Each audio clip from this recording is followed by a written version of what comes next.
las gentes. Nada más que es un ladrillote, no lo puedo leer rápido. Ya estás transmitiendo. Ya, entonces, por favor, moderen sus comentarios. Ya no hablen de fútbol ni de política. Ni No. de nada de eso.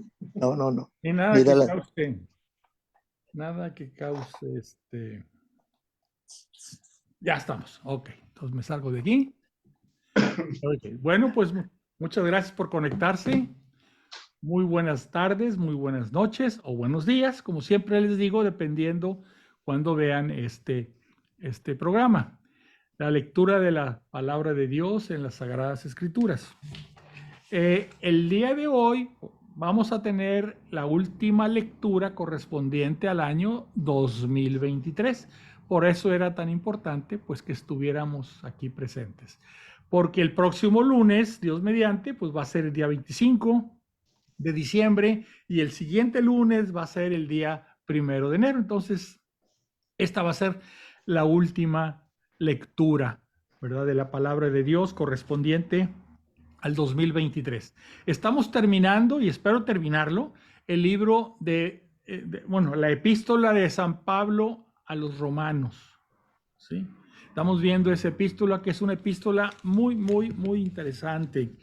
Esta epístola la escribió el apóstol San Pablo más o menos en el año, dice la Biblia de Jerusalén, en el invierno del año 55 al año 56.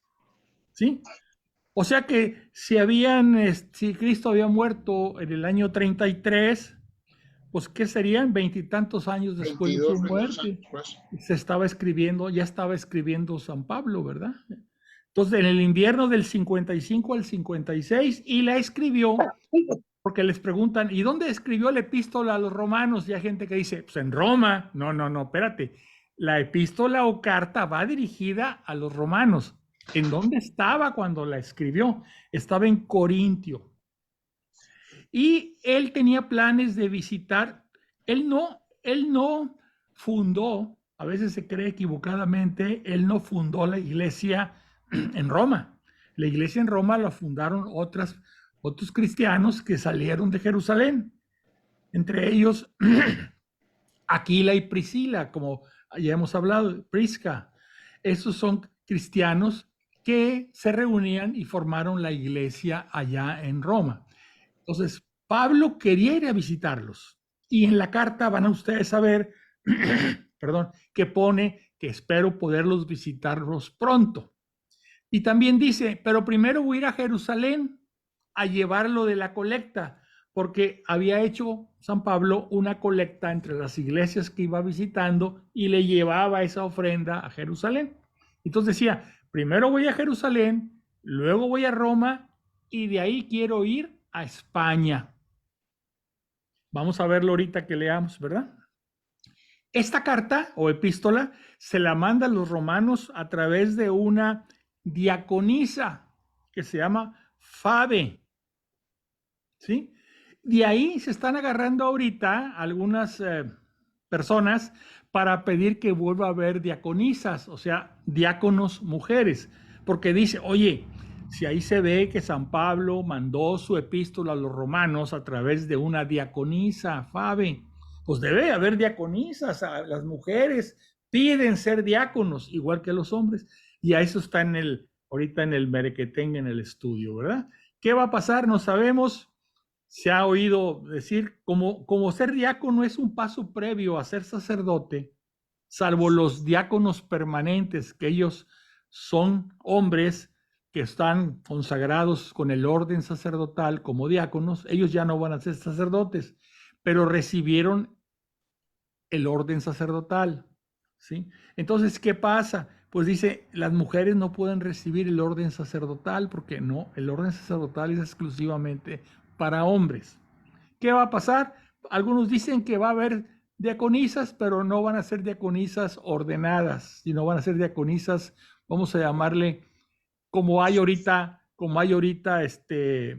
monaguillos, como hay lectores, como hay ministros extraordinarios de la comunión, etcétera, que son mujeres, puede haber a lo mejor diaconisas. pero sin haber recibido el orden sacerdotal. Entonces, pero aquí se basan ellos los que lo piden. Oye, aquí en la epístola a los romanos del apóstol San Pablo habla que su carta la está enviando a través de la diaconisa Fabe. Entonces, ¿por qué no podemos tener diaconisas? O sea, son cosas que aquí se están viendo. Entonces, vuelvo a recordarles, vamos a tratar de terminar esta epístola. He seleccionado algunos fragmentos, los más importantes, quiero hacer hincapié en ellos, porque como todo, ¿verdad? En medio de esta gran carta, que es una muy grande, muy larga, pues vienen muchas cosas que, no digo que son paja, pero que no son una enseñanza que lo podamos determinar así en una sola lectura, tendríamos que analizarlo con muchos días. Entonces, he seleccionado párrafos especiales de estos capítulos que nos faltan, para poder terminar de ver la epístola a los romanos. Vamos a ver aquí también que entre los saludos que manda Pablo, porque al final, como es una carta, hay varias cosas muy interesantes, las vamos a ver. Uno es que él no la escribió de su mano, sino que ahí él dictaba y había quien escribía, y lo vamos a ver ahí. Un amanuense. Su secretario, ahí dice su nombre. Aunque muchas de las epístolas las ha de haber escrito su segundo de a bordo, que era Lucas, esta en especial está escrita por otra persona. O sea, el amanuense, como tú dices. Y aquí también manda un saludo a un tal Rufo. Investigando quién es ese Rufo, se determinó que ese Rufo es uno de los hijos del Cireneo, de aquel que ayudó a Cristo a cargar la cruz, ¿sí? En su camino hacia el Monte Calvario. Uno de los hijos del Cireneo se llama Rufo. Eso está en San Marcos 15:21. Cosas muy interesantes que se pueden sacar de la lectura de esta epístola. Recuerden que epístola y carta es lo mismo, y que esta va dirigida a los romanos. Iglesia que quería visitar Pablo y nunca se imaginó que le iba a visitar preso. Porque, fíjense, primero iba a ir a Jerusalén a dejar la colecta. Ahí cae preso. Ahí cae preso. Como apela al César, se lo llevan a Roma a ser juzgado. Eso ya lo vimos en Hechos de los Apóstoles. Lo llevan a Roma a juzgar. Ahí sucede algo, hubo un cambio de César, viene otro César, y en ese cambio de César sale libre Pablo, ¿sí? Y se dice que se fue a España, mas no hay nada seguro, ¿verdad? Lo que volvemos a saber de Pablo de Roma es que lo vuelven a apresar y lo crucifican, ¿se acuerdan? Perdóname, a él no lo crucifican, a él le cortan la cabeza. En esa misma época, a Pedro es el que crucifican de cabeza. Entonces él va a dar a Roma, a donde había escrito esta carta desde Corinto, y pues fue a ser martirizado realmente. Él pensaba visitar a esa iglesia. Pues no, va ahí. Aunque sí la visitó porque estuvo varios años detenido en su propio domicilio, y ahí recibía gente y ahí él seguía predicando. Estuvo en una detención domiciliaria varios años, ¿sí? Bueno, después de haber visto esto, pues vamos a empezar. Como siempre, primero vamos a ver la oración. Le voy a pedir que me acompañen en su corazón. Primero nos ponemos en la presencia del Señor, en el nombre del Padre, y del Hijo, y del Espíritu Santo. Ven. Ven, Espíritu Creador, visita las almas de tus fieles, llena de la divina gracia los corazones que tú mismo has creado. Tú eres nuestro consuelo, don de Dios Altísimo, fuente viva, fuego, caridad y espiritual unción. Tú derramas sobre nosotros los 7 dones, tú el dedo de la mano de Dios, tú el prometido del Padre, pones en nuestros labios los tesoros de tu palabra. Enciende con tu luz nuestros sentidos, infunde tu amor en nuestros corazones. Y con tu perpetuo auxilio, fortalece nuestra frágil carne. Aleja de nosotros al enemigo, danos pronto tu paz. Siendo tú mismo nuestro guía, evitaremos todo lo que es nocivo. Por ti conozcamos al Padre y también al Hijo, y que en ti, que eres el Espíritu de ambos, creamos en todo tiempo. Gloria a Dios Padre y al Hijo que resucitó de entre los muertos y al Espíritu Consolador por los siglos de los siglos. Amén. Perfecto. Bueno, pues vamos a empezar. Voy a poner aquí la Biblia de Jerusalén en Romanos 9:1.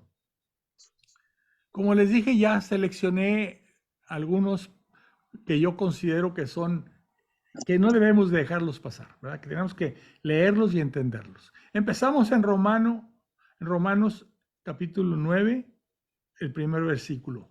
Cristo es testigo que digo la verdad y que no miento, dice Pablo.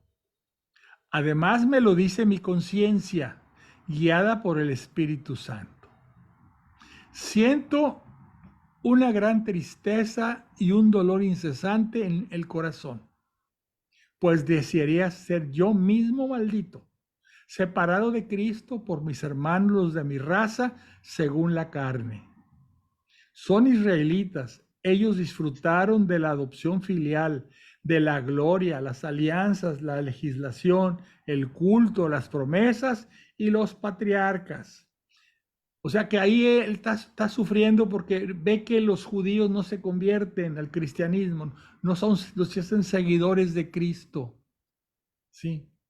Y aunque también dice, de ellos también procede Cristo según la carne. Él era el israelita, el cual está por encima de todas las cosas. Dios bendito por los siglos. Amén. Sufre Pablo porque no convence a los judíos, a los israelitas, no los convence. No se hacen cristianos. A pesar, dice aquí, que disfrutaron en el 4 de la adopción filial, o sea, eran los preferidos de Dios. No se convierten. No se convierten. Y dice aquí, no es que haya fallado la palabra de Dios, es que no todos los descendientes de Israel son Israel, ni todos son hijos por ser descendientes de Abraham. ¿Sí? O sea, ok, ¿qué pasó? ¿Falló Dios? No, es que, pues que dice aquí, no todos son por ser descendientes de Abraham, ¿verdad? Son de Israel. Dice, es decir, no son hijos de Dios sin más. No son hijos de Dios sin más los hijos nacidos según la carne. O sea que no por haber nacido según la carne eres hijo de Dios, sino los hijos de la promesa. Esos son considerados verdaderamente descendencia. O sea que no solamente por haber nacido israelita ya estás, o judío, ya estás salvado. Recuerden que primero se conocía como el pueblo de Israel y cuando regresan de Babilonia, que regresan de donde fueron expulsados durante muchos años, 70 y tantos años, cuando regresan se llaman ya, o se hacen llamar, o los llaman judíos, porque casi todos son de la tribu de Judá. Entonces ya podemos hablar después de la deportación de Babilonia y que regresan de nuevo a Israel, se les conoce ya como el pueblo judío. Anteriormente se hablaba del pueblo de Israel, que eran las 12 tribus. ¿Sí? Aquí regresa principalmente la tribu de Judá y por eso toman el nombre de judíos. ¿Sí? No es que la única tribu que regresó fue la de Judá, porque también regresaron la tribu de Leví y la tribu de Benjamín, pero faltaban las demás tribus. Entonces, por autonomacia se llamaban judíos porque la mayor parte venían de la tribu de Judá. Ok. Entonces, ¿qué diremos? Que Dios es injusto, porque no todos son hijos de Dios, sino solamente los de la promesa. O sea, los que aceptan a Cristo. De ningún modo. Él dijo a Moisés, o sea, Dios dijo a Moisés, seré misericordioso con quien lo sea, me apiadaré de quien me apiade. Por tanto, no se trata de que alguien quiera o se afane, sino que Dios tenga misericordia. O sea, aquí lo que importa es que Dios tenga misericordia, no tanto los deseos del hombre. Seguro que me dirás, entonces, ¿de qué se enoja? O sea, ¿de qué se enoja Dios si nadie puede hacer frente a su voluntad? Pero hombre, ¿quién eres tú para pedir cuentas a Dios? Estás diciendo que no le puedes pedir cuentas a Dios. ¿Acaso la vasija dirá al alfarero, ¿por qué me hiciste así? ¿O es que el alfarero no es dueño de hacer de una misma masa objetos para usos nobles y otros para usos despreciables? Es que se quejaban los judíos de que no todos eran hijos de Dios, porque para ser hijos de Dios no se requería solamente haber nacido dentro del pueblo de Israel, se requería reconocer a Cristo. La promesa, dice aquí. Es decir, no son hijos de Dios, sin más, los hijos nacidos según la carne. O sea, no por haber nacido según la carne ya eres hijo de Dios, sino los hijos de la promesa de que viene Jesús a salvarnos. Esos son considerados verdadera descendencia, los que son seguidores de Cristo. Entonces, ¿qué diremos? Que los gentiles, es decir, los no judíos, que no buscaban la justicia, ¿han hallado la justicia? La justicia que nace de la fe. O sea, justicia y salvación aquí es equivalente en esta redacción. Dice, entonces, ¿qué diremos? Que los gentiles, es decir, los no judíos, que no buscaban la justicia, porque ellos no sabían eso de la salvación, ni entendían nada de eso, ¿han hallado la justicia? Ellos que no la buscaban, ¿la hallaron? ¿Cuál justicia? La justicia que nace de la fe. Mientras que Israel, que buscaba una ley que le proporcionara justicia, no llegó a cumplir la ley. O sea, los judíos tenían una ley que se suponía que si cumplían los 613 mandamientos, iban a ser justos, iban a ser salvados. ¿Por qué? Porque buscaba la justicia en las obras y no en la fe. Porque los judíos creían que por cumplir esas obras de la ley, los 613 mandamientos, iban a ser justificados, salvados. No, ellos buscaban la justicia en las obras y no en la fe. Pablo en los Romanos habla mucho de que la salvación es por la fe. Lo que nos salva es la fe. O sea, como primer paso hay que tener fe.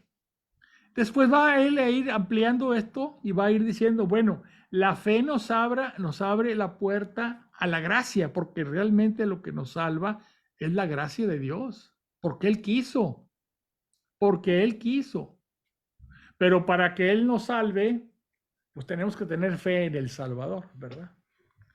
Dice, hermanos, anhelo de todo corazón, y así se lo pido a Dios en la oración, que mis compatriotas se salven. Está sufriendo porque los judíos no aceptan la palabra de Dios, no aceptan creer en Jesús como el Salvador.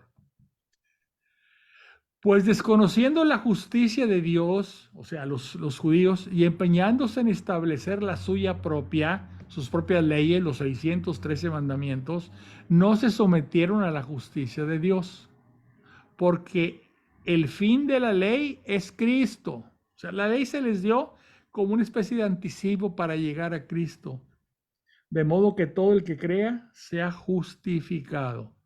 Vuelvo a decir, justificado, justicia y salvación equivalen. Entonces, ¿qué dice? Dice, cerca de ti está la palabra en tu boca y en tu corazón. Es decir, la palabra de la fe que nosotros proclamamos. Y aquí viene algo muy interesante, que los hermanos separados lo dicen mucho. Porque si confiesas con tu boca que Jesús es el Señor y crees en tu corazón que Dios le resucitó entre los muertos, serás salvado. Ven, ellos dicen, lo único que se requiere es esto, tener fe. Y no con esa frase te atacan siempre. Así es. Dice, tú crees, pero también tienes que hablarlo, no nada más, porque también somos muy buenos los católicos a decir sí tengo fe, pero nunca confesamos la fe, nunca la proclamamos nuestra fe, nos quedamos calladitos. Y aquí dice la palabra de Dios, porque si confiesas con tu boca, hay que hablar, que Jesús es el Señor y crees en tu corazón que Dios le resucitó entre los muertos, serás salvado. O sea, aquello que quédate calladito, pórtate bien, haces buenas obras y la gente le va a gustar como eres y va a decirte o preguntarte, oye, ¿y tú de dónde saliste? ¿Por qué eres así tan bueno? No, hay que hablar, hay que hablar. Yo soy así porque yo creo en Cristo y porque estoy siguiendo los mandatos de Cristo. Pues con el corazón se cree para conseguir la justicia y con la boca se confiesa para conseguir la salvación. O sea, con el corazón tienes fe, pero tienes que hablarlo, confesarlo para conseguir la salvación. Porque dice la Escritura, todo el que crea en Él no será confundido. O sea, hay que hablar. O sea, que no hay distinción entre judío y griego, pues uno mismo es el Señor de todos, rico para todos los que le invocan. Pues todo el que invoque el nombre del Señor se salvará. Hay que hablar, creo en ti, Señor, hay que hablarlo, hay que proclamarlo, no quedémonos callados. Se requiere hablar y proclamar. Y los católicos no somos dados a eso. Somos dados a ir a misa calladitos, salir de la misa calladitos. No, hay que proclamar. Yo creo en Cristo Jesús. Él es mi Salvador. Pero ¿cómo van a invocar a aquel en quien no han creído? Fíjense, aquí da ciertos argumentos, ¿sí? Fíjense aquí. Voy al 13 otra vez. Pues todo el que invoque el nombre del Señor se salvará. Pero ¿cómo van a invocar a aquel en quien no han creído? Por eso pues, se quiere que primero haya fe. Porque ¿cómo vas a invocar a Cristo si no has creído en Él? ¿Cómo van a invocar a aquel en quien no han creído?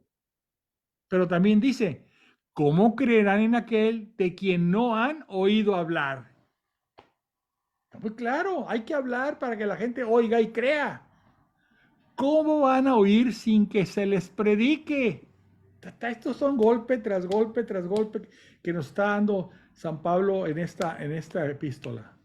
¿Cómo van a predicar si no son enviados? Hay que mandar gente a predicar. Como dice la Escritura, qué hermosos son los pies de todos los que anuncian el bien. Pero no todos obedecieron a la buena nueva, porque Isaías dice, Señor, ¿quién ha creído a nuestra predicación? Y aquí viene el golpe final. Por lo tanto, la fe viene de la predicación y la predicación por la palabra de Cristo. ¿Qué les parece? ¿Qué les parece? No estamos los católicos cumpliendo esto. Los hermanos separados, los mormones, los testigos de Jehová, todos esos, pero están ágiles predicando, porque están siguiendo esto, la enseñanza de Jesús. Vayan y prediquen la buena nueva a todos los pueblos. Nosotros calladitos. Y pregunto yo, ¿será que no han oído? Claro que han oído, o sea, los que no creen. Por toda la tierra se ha difundido su voz y hasta los confines de la tierra sus palabras. Pero me pregunto, ¿es que Israel no comprendió? O sea, los judíos que están recibiendo esta predicación no entienden. Moisés fue el primero en decir, os volveré celosos de una que no es nación, contra una nación estúpida os enfureceré. O sea, Isaías a su vez se atreve a decir, fui hallado por quienes no me buscaban, me manifesté a quienes no preguntaban por mí. Mas Israel dice, todo el día extendí mis manos hacia un pueblo incrédulo y rebelde. O sea que, por más que se les dice a los israelitas, son incrédulos y rebeldes. En cambio, a los pueblos que no lo buscaron, se les manifestó Cristo y lo aceptaron. Bueno, seguimos. Y pregunto, ¿es que ha rechazado Dios a su pueblo, o sea, a los judíos? De ningún modo, que también yo soy israelita, y que también yo soy israelita, del linaje de Abraham, de la tribu de Benjamín. Dios no ha rechazado a su pueblo, a quien fue el primero en reconocer como tal. Pues bien, del mismo modo, también ahora subsiste un resto elegido por gracia. En el pueblo judío existe un resto que sí creyó. O sea, no todos los judíos creyeron, pero sí existía un grupo, un resto que sí creyó. Y si es por gracia, ya no lo es por las obras de la ley. O sea, ese resto ya no es por hacer obras, ya está elegido por Dios, o sea, es un resto. La gracia de Dios actúa en ese grupo, ya no por las obras de la ley, ¿sí? Porque dice, y si es por gracia, ya no lo es por las obras de la ley. De otro modo, la gracia no sería ya gracia. ¿Por qué actuó ahí Jesús en ese resto del pueblo de Israel y se volvieron seguidores de él? No porque hayan cumplido las obras de la ley ese grupo de judíos y eso los llevara a creer en Cristo. No, por gracia de Cristo ellos creyeron. Dice, pero voy a deciros algo a vosotros los gentiles, o sea, a los no judíos. Yo estoy orgulloso de mi ministerio como verdadero apóstol de los gentiles, pero lo llevo a cabo con la esperanza de despertar celos en los de mi raza y salvar a alguno de ellos. O sea, todo lo que hago con los gentiles, ojalá y les dé celos a los judíos y entonces se vengan para acá y se salven. Porque si su rechazo ha supuesto la reconciliación del mundo, ¿qué será su readmisión sin una resurrección de entre los muertos?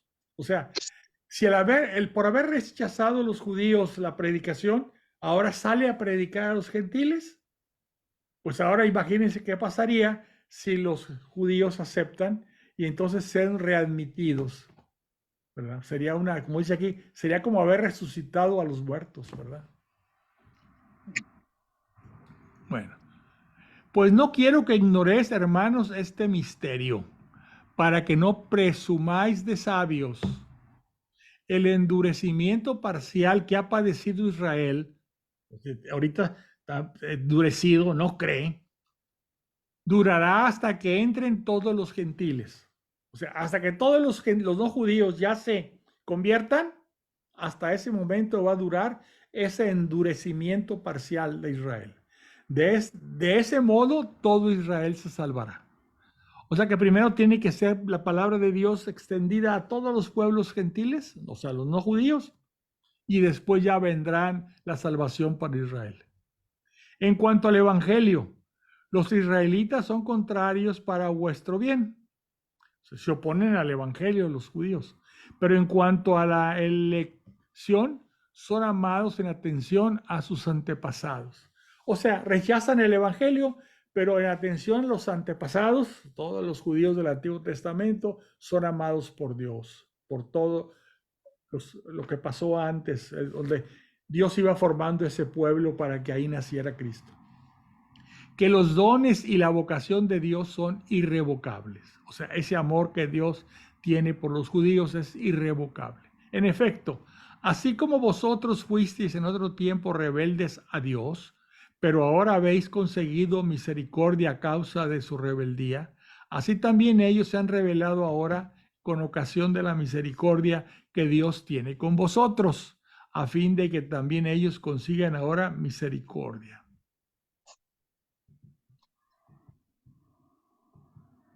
Bueno, 12.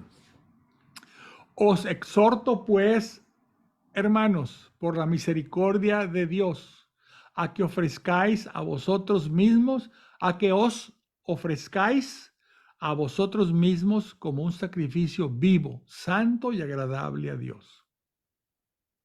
Tal debería ser vuestro culto espiritual. Y no os acomodéis a la forma de pensar del mundo presente. Antes bien, transformaos mediante la renovación de vuestra mente, de forma que podáis distinguir cuál es la voluntad de Dios, lo bueno, lo agradable y lo perfecto. O sea, lo de siempre, la lucha contra el mundo, ¿verdad? Dice aquí, no os acomodéis a la forma de pensar del mundo presente. La cultura del mundo los jala para que pensemos y actuemos como el mundo quiere. Antes bien, transformaos mediante la renovación de vuestras mentes. Hay que renovar la mente, pensar de otra forma. Pensar de otra forma, no como piensa el mundo. De forma que podáis distinguir cuál es la voluntad de Dios, qué es lo que Dios quiere, no lo que el mundo quiere. Lo bueno, lo agradable y lo perfecto. Pues, así como nuestro cuerpo, aunque es uno, posee muchos miembros, pero no todos desempeñan la misma función, así también nosotros, aunque somos muchos, no formamos más que un solo cuerpo en Cristo. Todos formamos un cuerpo, el famoso cuerpo místico de Cristo. Los unos somos miembros para los otros, pero tenemos dones diferentes, según la gracia de Dios, según la gracia que Dios nos ha concedido. Si es el don de profecía, ejerciéndolo en la medida de nuestra fe. Si es el ministerio, sirviendo en el ministerio. Si es la enseñanza, enseñando. O sea, cada quien, de acuerdo a los dones recibidos, tiene que actuar. Si es exhortación, la exhortación, exhortando. El que da, que dé con sencillez. El que preside, que sea solícito. El que ejerce la misericordia, que lo haga con jovialidad. Que vuestra caridad no sea fingida. Detestad el mal y adheríos al bien. Amaos cordialmente los unos a los otros, estimando en más cada uno a los otros. Ser diligentes y evitar la negligencia. Servid al Señor con espíritu fervoroso. Alegraos de la esperanza que compartís. No cejéis ante las tribulaciones y sed perseverantes en la oración. Compartir las necesidades de los santos y practicar la hospitalidad. Los santos son todos los que creen en Cristo. Bendecid, fíjense aquí lo que va a decir. Bendecid a los que os persiguen, no maldigáis. Alegraos con los que se alegran, llorad con los que lloran. Tened un mismo sentimiento unos para con los otros. No seáis altaneros, inclinaos más bien por lo humilde. No os complazcáis en vuestra propia sabiduría. No devolváis a nadie mal por mal. Procurad el bien a todos los hombres. Siempre que sea posible y en cuanto de vosotros dependa, vivid en paz con todos. No os toméis la justicia por vuestra mano, queridos míos. Dejad lugar a la ira, pues dice la Escritura, mía es la venganza, yo daré el pago merecido, dice el Señor. Antes, al contrario, si tu enemigo tiene hambre, dale de comer. Si tiene sed, dale de beber. Haciéndolo así, amontonarás ascuas sobre su cabeza. Y ahí viene el último consejo, el cierre. No te dejes vencer por el mal, antes bien, vence al mal con el bien. ¿Qué les parece todos estos consejos? Son tremendos. Hay que tenerlos, marcarlos y de repasarlos varias veces. Son muy, muy interesantes. Vence el mal con el bien. No maldigas, bendice a tus enemigos. Si un enemigo tiene hambre, dale de comer. Si tiene sed, dale de beber. No te irrites si tengas actos de venganza. La venganza es mía, dice el Señor. Yo daré el pago merecido. ¿Sí? Estos consejos los tenemos que tener lecturas y presentes siempre aquí. Y aquí dice también, siempre que sea posible y en cuanto de vosotros dependa, vivid en paz con todos. Son consejos. Es lo que predicó Jesús. Lo que pasa es que aquí Pablo lo está ampliando, ¿sí? Lo está ampliando y explicando. El peligro ahí, según yo, es que luego hay quien toma esos consejos a su conveniencia, como el tema de abrazos no balazos. Bueno, eso es, fíjate cómo dice aquí. Aquí lo dice, tiene una calificación. Siempre que sea posible, y en cuanto de vosotros dependa, vivid en paz con todos. Exacto, pero, o sea, hay veces que no es posible, No es ¿verdad? posible. Te están atacando, te están robando, te están asesinando.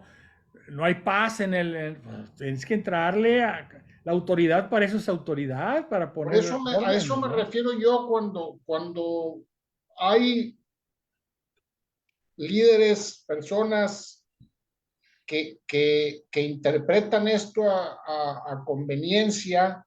Ujú. Y entonces, no, es que no puedes, no puedes pelear contra la violencia con violencia, ¿no? Pues es que no estoy peleando con violencia, estoy buscando el bien a todos los hombres, como dice ahí. Exactamente, aquí lo dice. Procurar el bien a todos los hombres. O sea, no quiere decir que vas a ser una oveja llevada al matadero, ¿verdad? Te Exactamente, vas a exactamente. defender. Porque luego, pues por Ujú. eso la religión es el opio de los pueblos, ¿verdad? Así era antes, ahora es el fútbol. El fútbol Por es el eso opio de los estamos, pueblos. Sobre todo porque ganó la América. No, sobre porque todo ahí por nos, eso. ahí nos tienen entretenidos con fútbol y nadie piensa en los 16 muertos que hubo en una posada ahí en Guanajuato, o no sé dónde. Así es. Es increíble. Increíble, ¿verdad? Bueno, seguimos. Aquí hay consejos muy interesantes, que hay que leerlos y entenderlos. Vamos a Romanos 13. También aquí esto te va a chirriar un poco, Juan Carlos. ¿Sí? Y A a mí ver, también, porque habla de las autoridades civiles, pero son autoridades civiles que están actuando para agradar a Dios. Dice aquí que todos se sometan a las autoridades establecidas. ¿Qué dices tú? Ay, caray. Pues no hay autoridad que no provenga de Dios. Ay, caramba. Y las que existen por Dios han sido constituidas. De modo que quien se opone a la autoridad se resiste al orden divino. Y los que se resisten se están buscando ellos el castigo. A ver, ¿qué dices de eso, Juan Carlos? pues para empezar, que si las personas que están en los puestos no están haciendo la voluntad de Dios, entonces su autoridad no proviene de Dios Así es. y entonces Fíjate, no tengo por qué quién era la someterme a autoridad ellos. máxima? ¿Quién era la autoridad máxima en el tiempo de aquí de Romanos, en el tiempo de Pablo? Era Nerón. Pues teóricamente el César, sí, Era Nerón, el la cumbre de emperador. todo el poder, Ajá. era Nerón. Entonces dice que todos se sometan a las autoridades establecidas, pues no hay autoridad que no provenga de Dios y las que existen por Dios han sido constituidas. Entonces ahí, ¿qué pasa, verdad? Pues que Nerón no tenía, no era la verdadera autoridad, era una autoridad a fuerza, por el poder de sus ejércitos y de su Y luego control dice, de como modo que quien se opone a la autoridad se resiste al orden divino. Esto luego lo agarraron estos párrafos del Romanos, los reyes, en la Edad Media y en la Edad pues sí. Antigua. Aquí dice, Y más acá de la media por la gracia de eso, yo Dios, soy rey decía por gracia Francisco de Franco. Dios Uh-huh. y me tienes que obedecer. Ahí está en Romanos 13.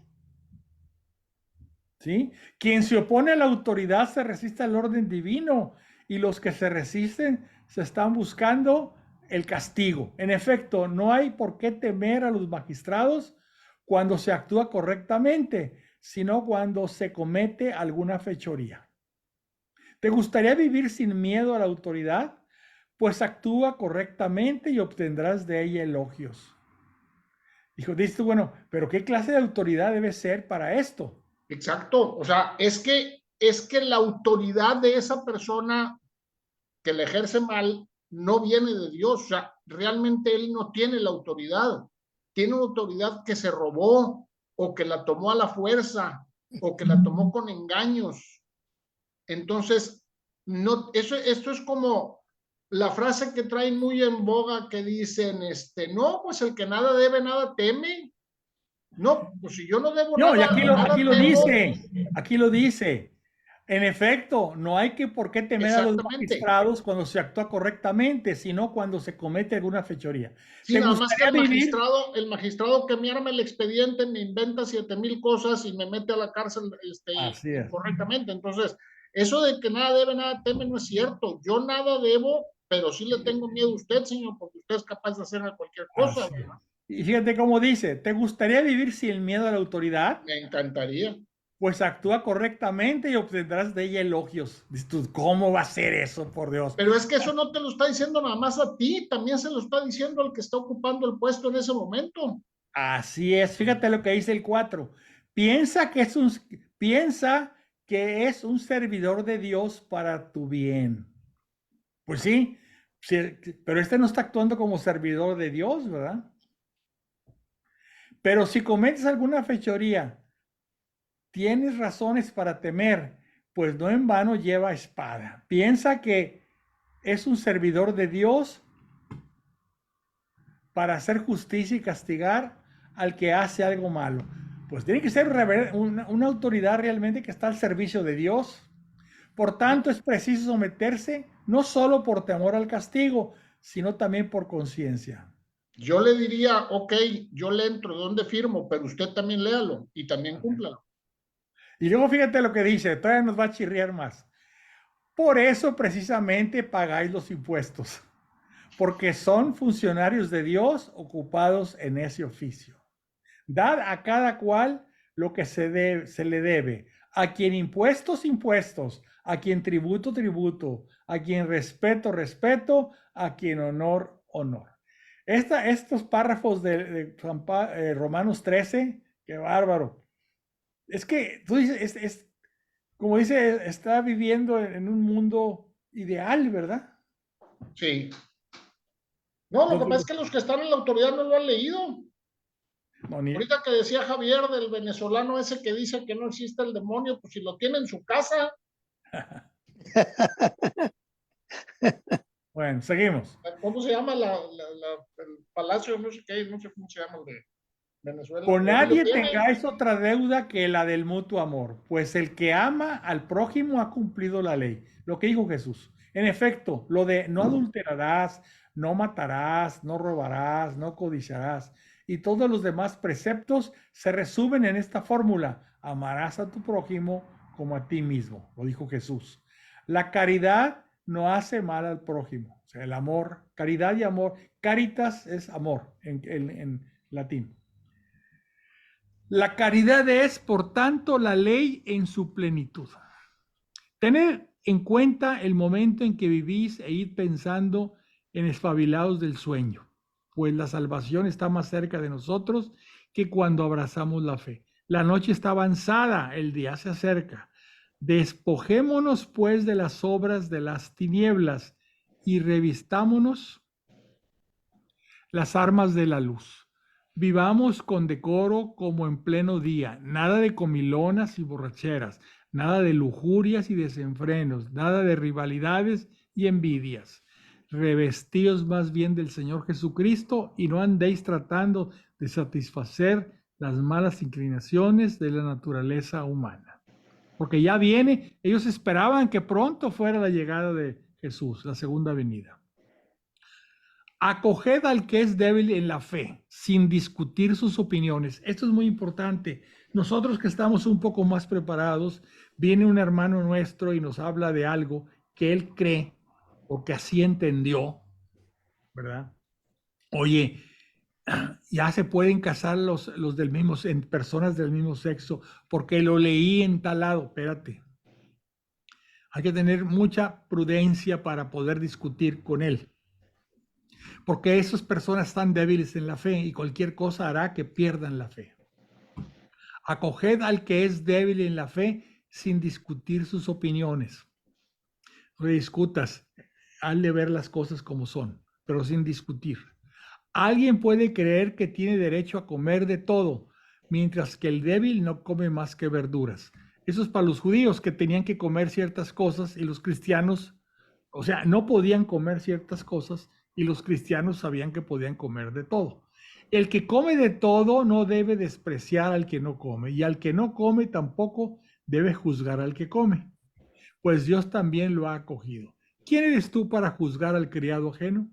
Que se mantenga en pie o que caiga solo interesa a su amo, pero quedará en pie, pues poderoso es el Señor para sostenerlo.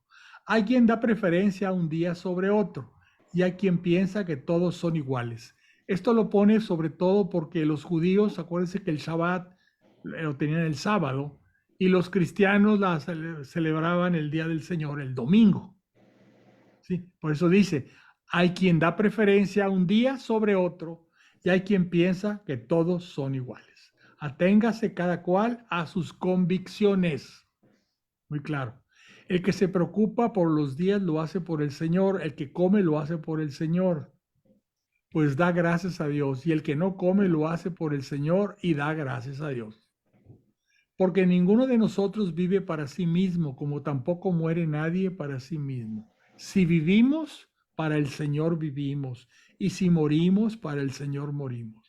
Así que ya vivamos y muramos, del Señor somos, porque Cristo murió y volvió a la vida precisamente para ser Señor de muertos y vivos. Pero tú, ¿por qué juzgas a tu hermano? ¿Y tú, por qué desprecias a tu hermano? Pensemos que todos hemos de comparecer ante el tribunal de Dios, pues dice la Escritura: por mi vida, dice el Señor, que toda rodilla se doblará ante mí y toda lengua bendecirá a Dios. Así pues, cada uno de vosotros dará cuenta de sí mismo a Dios. Dejemos, por tanto, de juzgarnos los unos a los otros. Pensemos más bien en no poner tropiezo o servir de escándalo al hermano. Bien sé y me persuade de ello mi fe en el Señor Jesús, que nada hay de suyo impuro, a no ser para el que cree que hay cosas impuras. Ay, no puede el puerco porque es impuro. No es impuro, a no ser que tú creas que esa cosa es impura. Ahora bien, si tu hermano se siente mal por lo que comes, debe comer puerco, ya no estás actuando conforme a la caridad. No destruyas por comer esto o lo otro a aquel que por quien murió Cristo. Por tanto, no expongáis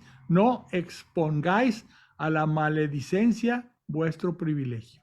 Que el reino de Dios no es cuestión de comida ni bebida, sino de justicia, paz y gozo en el Espíritu Santo. Pues quien así sirve a Cristo se hace grato a Dios y es aprobado por los hombres. Procuremos, por tanto, lo que fomente la paz y el apoyo mutuo para madurar en la fe. Trata de no destruir la obra de Dios por un alimento. Todo lo que se come es puro, ciertamente, pero es malo comer algo dando escándalo. Sería bueno que no comieses carne ni bebieses vino, ni hicieras algo que fuese para tu hermano ocasión de caída o tropiezo. La fe que tú tienes, guárdala para ti delante de Dios. Dichoso aquel que no se siente culpable tras tomar una decisión. Pero el que come dudando se condena porque no obra conforme a la fe, pues todo lo que no procede de la fe es pecado. Nosotros los fuertes debemos sobrellevar las flaquezas de los débiles y no buscar lo que nos agrada. Que cada uno de nosotros trate de agradar a su prójimo buscando su bien y su madurez en la fe. Ya vamos a acabar.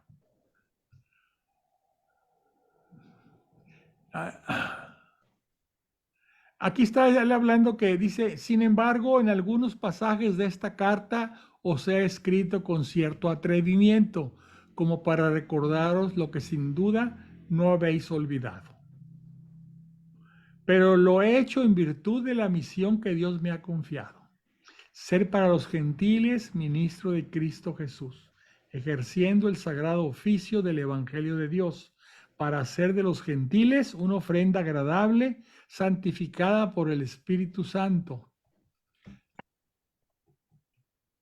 Así que considero honroso no haber anunciado el Evangelio, sino ahí donde el nombre de Cristo no era aún conocido.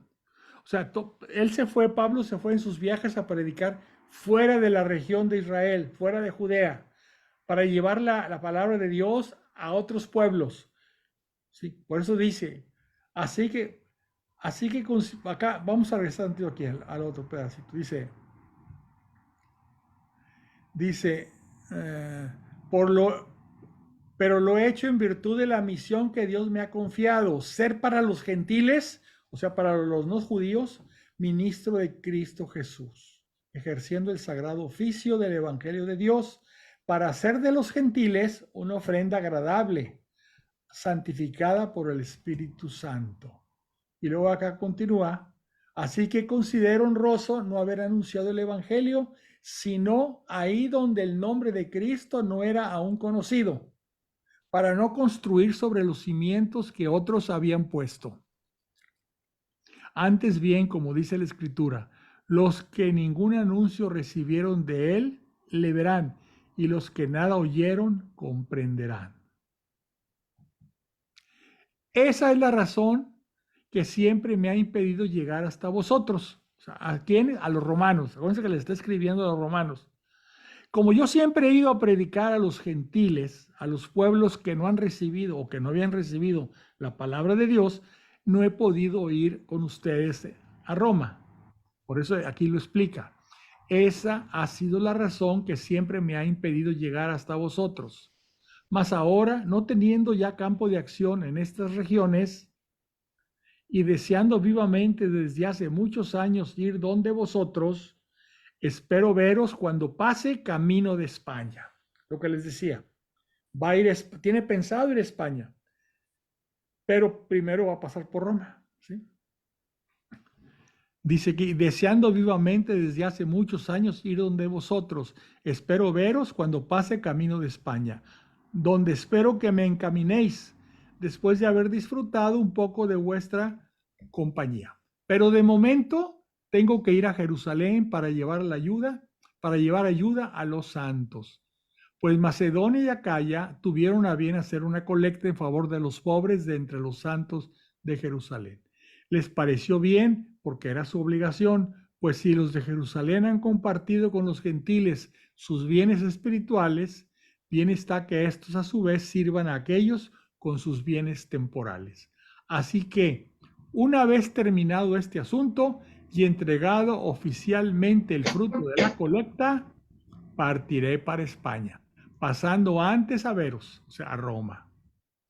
Y bien sé que cuando vaya donde vosotros, lo haré con la plenitud de las bendiciones de Cristo. Pues va él a Jerusalén y ahí lo aprenden. Y después lo tienen preso algunos años y él pide que lo manden a Roma ante el César, para que sea el César el que lo juzgue, porque él era ciudadano romano. Lo mandan allá, tiene un naufragio y suceden muchas peripecias.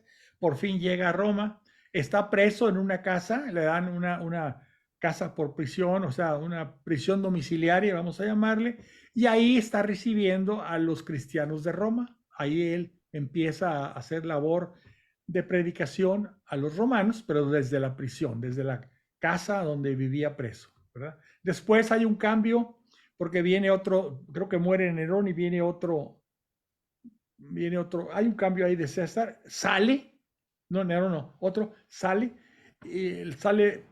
pero no alcanza a llegar a Roma porque después lo vuelven a apresar y ahí es donde le cortan la cabeza, lo martirizan, ¿sí? Seguimos. Os recomiendo a Febe, nuestra hermana diaconisa de la iglesia de Concreas.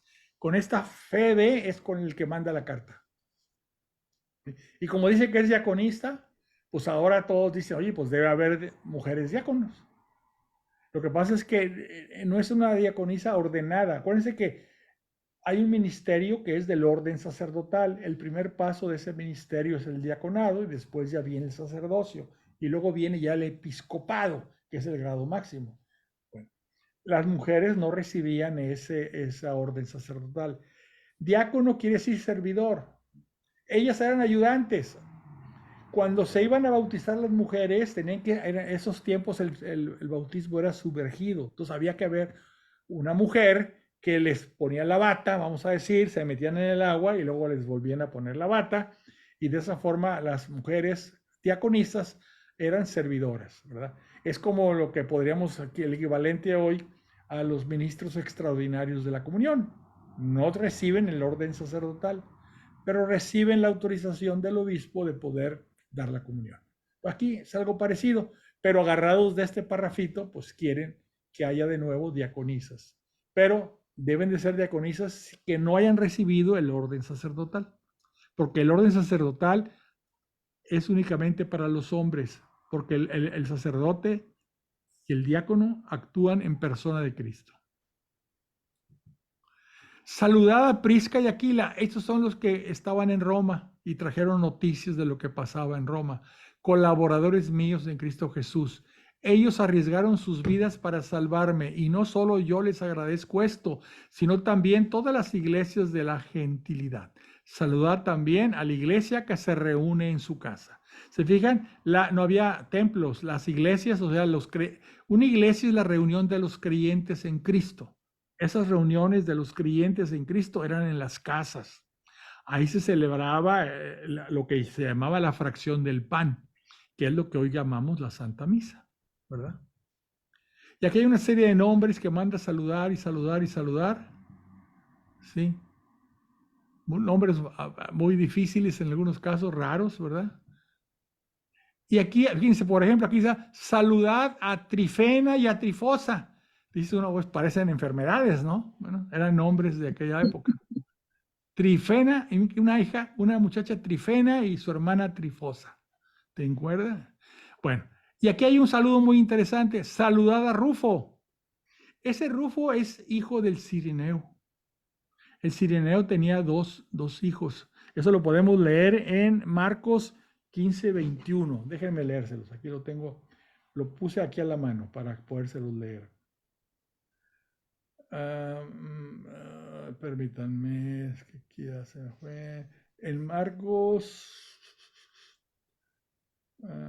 no, está así, en el Evangelio de San Marcos, que le dice 15:21.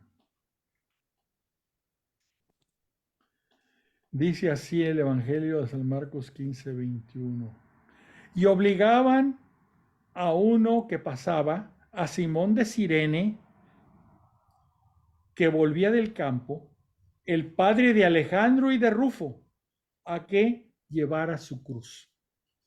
Este es Rufo, escogido del Señor, y a su madre que lo es también mía. Saludada a Sincrito y Flegón, unos nombres les digo muy, muy raros. Qué bueno que ya no se los ponen a los niños. Ahora les ponen unos peores. Os saluda Timoteo, Timoteo mi colaborador. ¿Quién es Timoteo? Luego lo hace obispo y hay una epístola a Timoteo. También os saludo en el Señor yo, Tercio, que ha escrito esta carta. Lo que les decía, las cartas las dictaba Pablo. O sea, algunas veces él escribía al final y firmaba, pero tiene un secretario, un ayudante, un amanuense, creo que decías. Tercio. También os saludo en el Señor yo, Tercio, que ha escrito esta carta. Os saluda Gallo, que me hospeda, y toda la iglesia. Os saluda Erasto, tesorero de la ciudad, y Cuarto, nuestro hermano. Y viene aquí una dixología, es un saludo a Dios. A Dios, el único sabio, por medio de Jesucristo, la gloria por los siglos de los siglos. Amén. Y con eso termina la epístola a los romanos. Opiniones, ¿qué dicen? Está muy pesado, hay partes muy pesadas, la verdad. Como para estarlo leyendo por nuestra Híjole, cuenta. no, y lo que nos pide. Y subrayar, hay que subrayar. La carta a los romanos es una carta larga, es la más larga, creo. Y pues habla de cosas muy importantes, ¿verdad? La salvación viene por la gracia de Dios, pero para tener esa gracia se requiere la fe. Las obras las hacemos para demostrar con ellas nuestra fe. Pero no nos salvan las obras. Por más mejores obras que hagamos, no vamos a alcanzar la salvación. En fin, pues acabamos de leer la epístola de San Pablo a los romanos. Les agradezco su atención. Creo que ya llegó la hora. Voy a aprovechar pues para darles el saludo ya estamos pues a 8 días, 7 días de recibir la Navidad. Les quiero desear a todos y a sus familias una feliz Navidad, un próspero año 2024, que sea un año lleno de bendiciones. Agradecemos a Dios todas las bendiciones que recibimos en este año 2023, un año que pues debemos estar agradecidos, en primer lugar porque tenemos vida, tenemos salud y tenemos gentes que nos aman, ¿sí? Bueno, pues yo les agradezco a todos que se hayan conectado. Les quiero desear a todos paz y bien y los invito a vernos el próximo lunes 8 de enero del 2024. Nos vemos. Gracias, Fernando. Buenas Feliz noches. Navidad a todos. Igualmente. Gracias. Igualmente, a todos.